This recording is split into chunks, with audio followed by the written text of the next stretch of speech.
اب آ جائیے فتاوا. اس سلسلے میں آپ نے روایات سن لی ساری, قرآنی آیتیں اور ان کی تفاسیر سنی.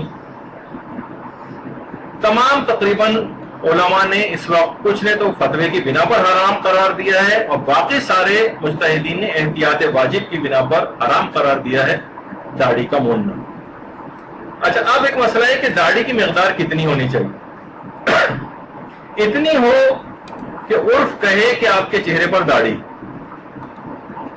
اچھا, اب کیا داڑھی 40 قدم سے نظر آنا ضروری ہے؟ جواب ہے کہ جی نہیں. 40 قدم والی ایسی کوئی شرط اسلام کے اندر نہیں ہے. شاید پرانے بزرگ علماء نے اس میں, تاکہ اتنی تفصیل میں کون جائے, ہر عام آدمی کو سمجھانے کے لیے بات کہہ دی ہوئی جو 40 قدم سے نظر آئے. یہ سمجھانے کے لیے ایک بار سے پھر وہ بات مشہور ہوتی چلی گئی. بس یہ کہ موننے سے مشابہ نہیں ہونی چاہیے, موننے سے مشابہ نہ ہو, اور داڑھی ہونی چاہیے بقول قلب صادق کے, جھاڑی نہیں ہونی چاہیے.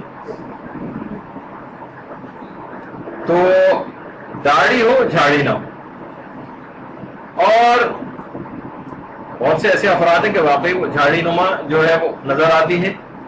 اب اس کی بھی تفصیلی کہ کس کی حد اور مقدار کتنی ہونی چاہیے. یا مثلاً مولانا اظہر حسن زیدی صاحب جو بیان کرتے تھے, ان سے کسی نے پوچھا کہ داڑھی کی حد کتنی ہونی چاہیے, تو جس طرح بہت لمبی کسی کی داڑھی پیٹ تک جو آ رہی ہوتی ہے, انہوں نے پیٹ کی طرف اشارہ کر کے کہا کہ نہ اس طرح, یہ مولانا اظہر حسن زیدی صاحب, انہوں نے فرمایا کہ نہ اس طرح ہو اور نہ اس طرح ہو. بالکل اس طرح بھی نہیں ہونا چاہیے جس طرح اس طرح پھیر دیا گیا, نہ اس طرح ہو جس طرح پہلے والی صاحب کی تھی, اور نہ اس طرح ہونا چاہیے, یعنی درمیان کی چیز ہونی چاہیے. تو چھوٹی داڑھی پر اکثر لوگ اس کو داڑھی ماننے سے بھی انکار کر دیتے, حالانکہ اسلام میں وہ جائز ہوتی. جیسے ایک واقعہ ملتا ہے, یہ مولانا ابوالکلام آزاد, آج کل ان کا نام بہت اس لحاظ سے آتا ہے کہ انہوں نے پاکستان بننے کی مخالفت کی تھی اور وغیرہ. تو ایک دفعہ مولانا ابوالکلام آزاد کسی جگہ پر تقریر کر رہے تھے. چھوٹی داڑھی تھی, اس زمانے میں بھی لوگ ذرا سینسیٹیو ٹائپ کے تھے, اور کہنے لگے ہم آپ کی تقریر نہیں سنیں گے, آپ کی داڑھی بہت چھوٹی.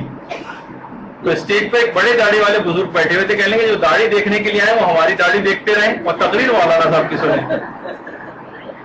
تو بہت سے لوگ چھوٹی داڑھی کو ماننے کو تیار نہیں ہوتے.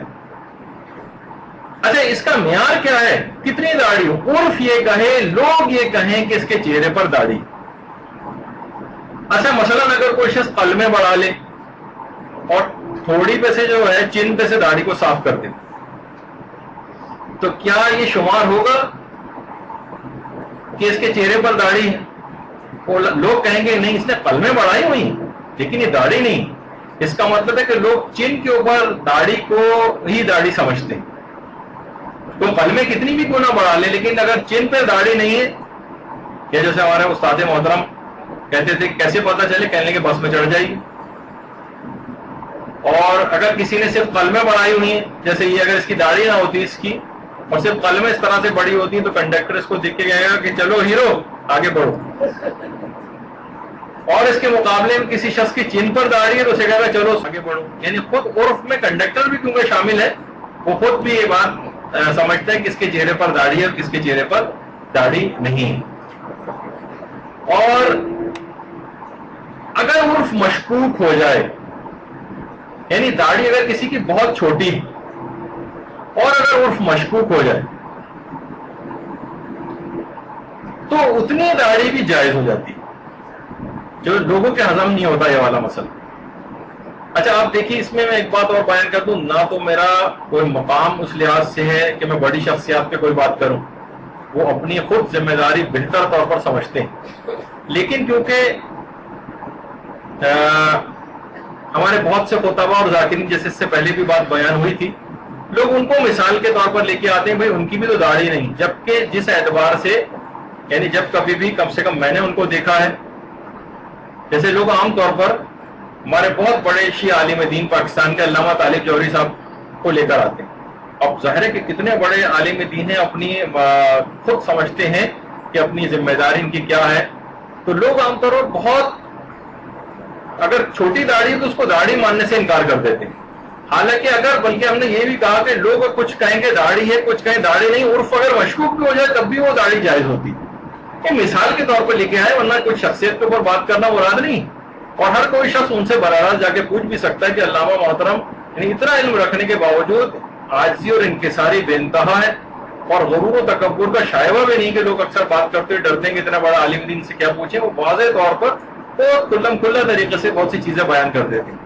تو بہت سی چیزیں ایسی کہ بہت ہلکی بھی اگر داڑھی چہرے پر ہے تو وہ بھی شرعاً داڑھی شمار ہو جاتی. ہاں البتہ کوئی بالکل اگر کوئی شخص ہے وہ الگ سے بالکل صاف کر لے اور بالکل ذرا سی بھی عرف میں کوئی اختلاف ہی نہ ہو تو ایک الگ بات ہو جاتی. لیکن عام طور پر ہلکی داڑھی کو بھی عرف میں اگر مشکوک بھی ہو جائے تب بھی اس کو شرعاً داڑھی صحیح طور پر سمجھ لیا جاتا ہے.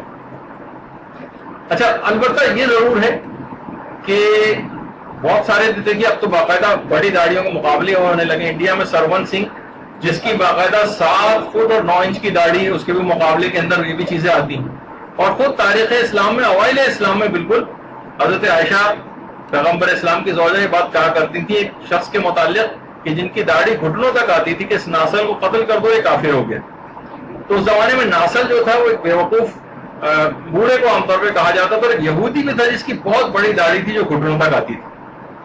تو جب یہ آغا سیستانی بھی ایک چیز یہ فرماتے ہیں کہ قبضہ یا قبضہ بھی دونوں طرح سے اس کو علماء جو پڑھتے ہیں کہ قبضے سے زائد اگر ہو تو اس کو منڈوا دینا بہتر ہے. جیسے آغا سیستانی کا بھی نظریہ ہے قبضے سے زائد نہ ہو تو بہتر ہے. یعنی مٹھی میں اگر جتنی داڑھی کو لیا جائے اس سے زائد ہو تو فرماتے ہیں بہتر ہے کہ اس کو منڈوا دیا جائے، یعنی اس سے آگے والے حصے کو. اور آیت اللہ خامنہ یہ بات بیان فرماتے ہیں کہ مکروہ ہے قبضے سے زائد رکھنا. آغا سیستانی کے نزدیک مکروہ تو نہیں ہے، البتہ فرماتے ہیں بہتر کہ قبضے سے زائد نہ ہو. لیکن آغا خامنہ یہ فرماتے ہیں کہ مکروہ ہے قبضے سے زائد. اور باقاعدہ علماء اہل سنت میں بھی امام بخاری نے ابن عمر سے جو روایت نقل کی ہے کہ جب وہ عمرہ ادا کر لیتے تھے حضرت عمر کے بیٹے عبداللہ ابن عمر تو اپنی داڑھی کو مٹھی میں لے کر ایک مشت سے زیادہ جو ایک مٹھی سے زیادہ ہوتی تھی اس کو ترشوا دیا کرتے تھے. قبض علی لحیۃ فما فضل اخذہ، اس سے جتنی زیادہ ہوتی تھی اس کو منڈوا دیتے تھے. اچھا اب ایک مسئلہ آتا ہے فرینچ کٹ داڑھی کا. فرینچ کٹ داڑھی سارے مجتہدین نے ویسے تو فرینچ کٹ داڑھی کا رکھنا جائز قرار دیا. آقا کوئی نے بھی اجازت دی تھی. آقا کوئی سے پوچھا بھی گیا تھا کہ جو رخساروں کے اوپر جو داڑھی ہوتی ہے اس کا بھی رکھنا ضروری ہے، کیا یہ داڑھی ہوتی ہے؟ تو آقا کوئی نے فرمایا تھا رخساروں پر جو بال ہوتے ہیں وہ داڑھی نہیں، جو چیز منڈوانا حرام ہے وہ ہے جو تھوڑی پہ ہوتی چین پہ، اس کا منڈوانا جو ہے وہ حرام ہے. اور باقاعدہ ایک معتبر حدیث ہے جو ابن ادریس نے سرائر میں نقل کی کہ امام نے فرمایا کہ عارضوں کے اوپر جو بال ہوتے ہیں ان کو منڈوانے میں فلا باس کوئی حرج نہیں، البتہ جو تھوڑی کے اوپر بال ہوتے ہیں جو سامنے والے حصے پہ ہوتے ہیں ان کو نہیں منڈوانا چاہیے. اور وہ علماء بہت سی روایت میں تو ذوق بھی پایا جاتا ہے. فرمایا کہ یہ والی جو روایت ہے یہ بہت ہی معتبر روایات میں سے ہے اور یہی داڑھی کے مونڈنے کے حرام ہونے پر دلیل کے طور پر بھی پیش کی جاتی ہے کہ عارضوں پر سے منڈوانے میں امام نے فرمایا حرج نہیں ہے، البتہ تھوڑی پر سے نہیں منڈوانا چاہیے. تو بہرحال اس سے بھی بات پتہ چلی.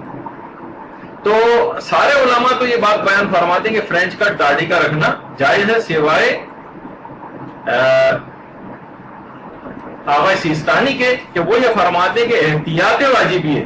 اوپر والا صرف پڑھیے گا بھی، احتیاط واجب یہ ہے کہ فرینچ کٹ داڑھی کا رکھنا بھی جائز نہیں ہے. لیکن اس کے باوجود بھی اچھا دیکھیے جو فرینچ کٹ داڑھی ہے اس کو فارسی میں ریشے پروفیسوری کہتے ہیں، یعنی پروفیسروں والی جو داڑھی ہوتی ہے جو بالکل فرینچ کٹ جو رکھی جاتی ہے. تو اگر پھر بھی کوئی آغا سیستانی کا مقلد رکھنا چاہے فرینچ کٹ داڑھی تو احتیاط واجب میں العالم فالعالم کی رعایت کرتے ہوئے اگر اس کے نزدیک آیت اللہ وحید خراسانی فالعالم کے طور پر ہیں تو وہ اجازت دیتے ہیں فرینچ کٹ داڑھی رکھنے کی. اس مسئلے میں آیت اللہ وحید خراسانی کی طرف رجوع کر لیں اور فرینچ کٹ داڑھی رکھ لیں کیونکہ احتیاط واجب میں رجوع کی گنجائش ہے.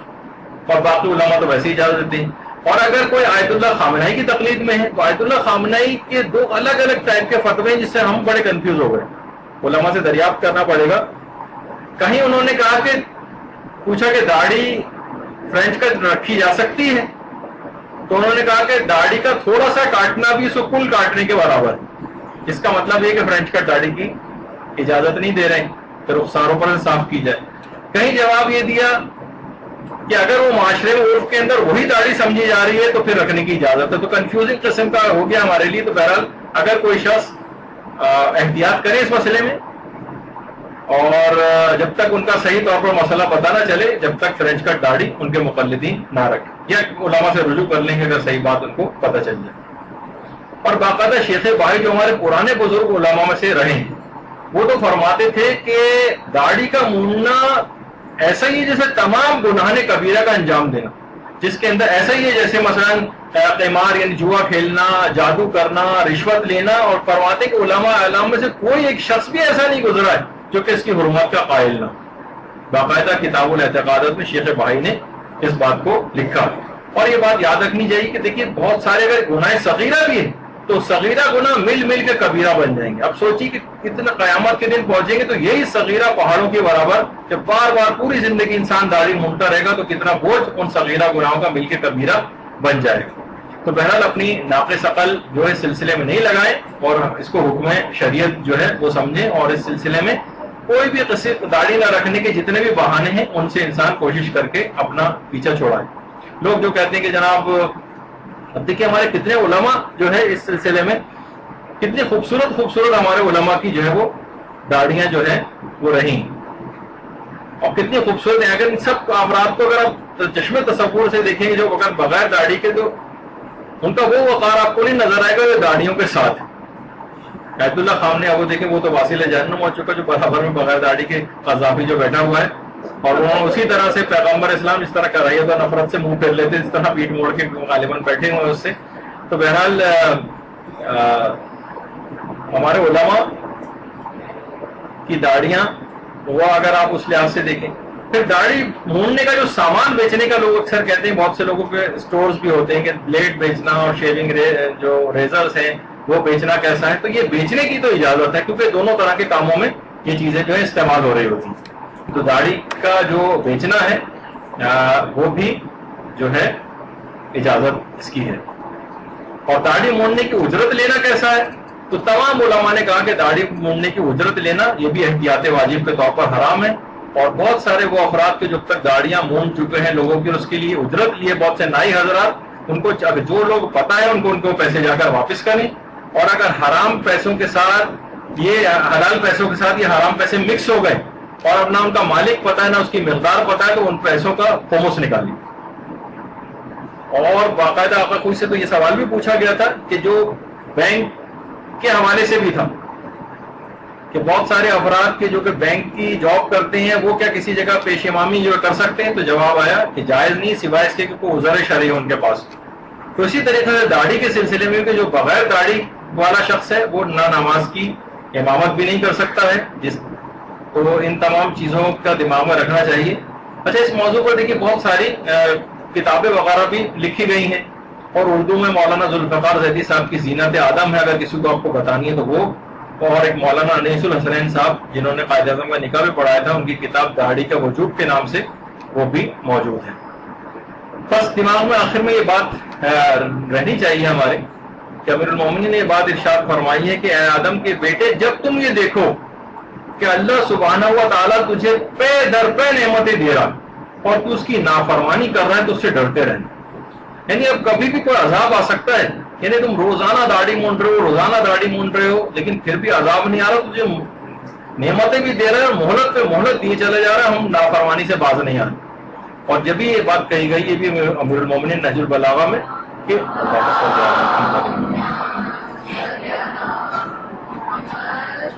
علم جو ہے وہ عمل سے وابستہ ہے، لہذا جو جانتا ہے وہ عمل کرتا ہے، اور علم عمل کو پکارتا ہے. اور اگر وہ لبیک کہتا ہے تو بہتر، ورنہ وہ بھی اس سے رخصت ہو جاتا ہے. تو کوئی بھی شخص، جب بھی آپ نے دیکھا ہے کوئی بغیر داڑھی والا کوئی دینی اعتبار سے کبھی کسی بلند مقام تک نہیں پہنچا، کیونکہ وہ رخصت ہو چکا ہوتا ہے. اگر وہ عمل کے ساتھ ساتھ علم ہوگا تو وہ آگے بڑھے گا. اور جب انسان اس دنیا میں آخرت میں جائے، بہتر ہے کہ اس کے چہرے کے اوپر اس طرح سے وہ زینت ہو جو پروردگار نے جو تحفے اور گفٹ کے طور پر اس کو عطا کی ہے، جب انسان اس دنیا سے جائے تو موصوفات کی شکل میں نہ جائے بلکہ اس آسان تقویم پر جائے جو بہترین صورت میں اس نے انسان کو پیدا کیا.